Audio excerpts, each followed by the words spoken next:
ભરૂચમાં બીએમપી દ્વારા યોજાઈ પરિવર્તન યાત્રાની જાહેર સભા। ભરૂચના લીંબડી ચોક મેદાનમાં બહુજન મુક્તિ પાર્ટીની પરિવર્તન યાત્રાની એક જાહેર સભા યોજાઈ હતી। આ જાહેર સભામાં વર્તમાન સરકાર અને આરએસએસ ઉપર પ્રહારો સાથે કોંગ્રેસ અને આપ ઉપર પણ પ્રવક્તાઓએ પ્રહાર કર્યા હતા।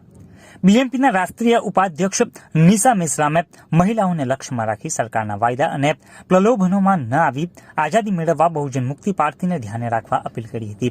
પાર્ટીના માર્ગદર્શક અને મુખ્ય વક્તા વામન મેશ્રામે પણ સમાજને ન્યાય અને સ્વાભિમાનથી જીવવા એક જ વિકલ્પ બહુજન મુક્તિ પાર્ટીને ગણાવી આરએસએસને તેમજ વડાપ્રધાન મોદી અને અમિત શાહને ગુંડા ગણાવી પોતાની આગવી છતામાં પ્રહારો આપ્યા હતા।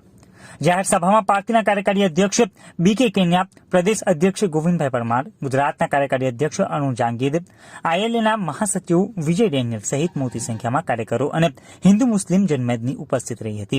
સભાનું સંચાલન હેમંત ગોહિલે કર્યું હતું। जी सर, पूछो। बस प्रोग्राम के संबंधित बोल रहे हैं। ये प्रोग्राम जो गुजरात परिवर्तन यात्रा का प्रोग्राम था और अभी 23 तारीख को गुजरात का परिवर्तन यात्रा का समापन होने वाला है। तो अभी 5-6 दिन के बाद में, आज 17 है, 6 दिन के बाद कलोल में इसका सारे स्टेट लेवल का बड़ा कार्यक्रम उधर होने वाला है।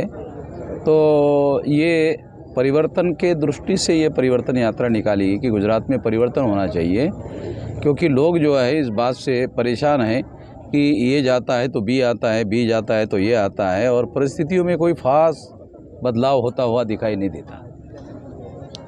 तो इसलिए ये परिवर्तन यात्रा निकाली गई है। आपका कोई सवाल हो तो आप पूछिए, तो फिर मैं जवाब देता हूँ। आगामी विधानसभा में क्या सभी सीटों पे आपका कैंडिडेट उतारेंगे आप? ये तो परिस्थितियों पर निर्भर होता है। हमारी कोशिश ये है कि देश के चुनाव में 2024 में जो महागठबंधन बनने जा रहा है उसी तरह का महागठबंधन गुजरात में भी बनाया जाए। अगर गुजरात में महागठबंधन बनता है तो ही बीजेपी को परास्त करना संभव है। अकेले कांग्रेस और बीजेपी का अगर मान लो चुनाव हुआ तो बीजेपी के चुनाव जीतने के चांसेस इसलिए ज़्यादा है कि केजरीवाल की वजह से वोट विभाजन होगा और फ़ायदा बीजेपी को होगा। ये बहुजन मुक्ति पार्टी का मुख्य उद्देश्य क्या रहेगा? और मुख्य जिन लोगों को इस देश के डेमोक्रेसी में रिप्रेजेंटेशन नहीं मिला, 131 शेड्यूल कास्ट शेड्यूल ट्राइब के लोगों को मेंबर पार्लियामेंट जो है चुनकर जाते हैं, उनको पार्लियामेंट में बोलने भी नहीं देते। ये जो पूना पैक्ट जो थोपा गया था गांधी जी के द्वारा, उस वजह से रिजर्व सीट पर ये लोग चुनकर जाते हैं, या तो कांग्रेस से चुनकर जाते हैं तो बीजेपी से 76 लोग चुनकर गए। 303 में 76 तो SC/ST के है। अगर इनको माइनस कर दो तो सरकार भरभरा के गिर जाएगी, मगर इनके अंदर मतलब इनको बोलने तक नहीं दिया जाता। तो जिनको प्रतिनिधित्व करना होता है उनको पार्लियामेंट में बोलना होता है, जब इनको बोलने ही नहीं दिया जाता तो ये हमारे प्रतिनिधि कैसे हैं? आगामी इलेक्शन में मेन मैनिफेस्टो क्या होगा आपका?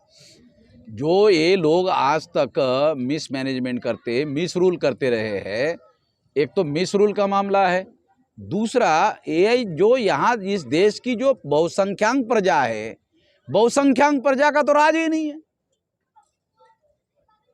असल सवाल क्या है, डेमोक्रेसी में जिनकी बहुसंख्यक संख्या है उनका राज कहाँ है?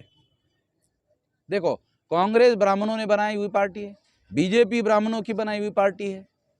तो कांग्रेस के जगह बीजेपी आती है, बीजेपी की जगह कांग्रेस आती है, तो राज तो ब्राह्मणों का ही रहता है। तो जो बहुसंख्यक प्रजा है भारत में, उनका तो राज ही नहीं है। 75 साल हो गए।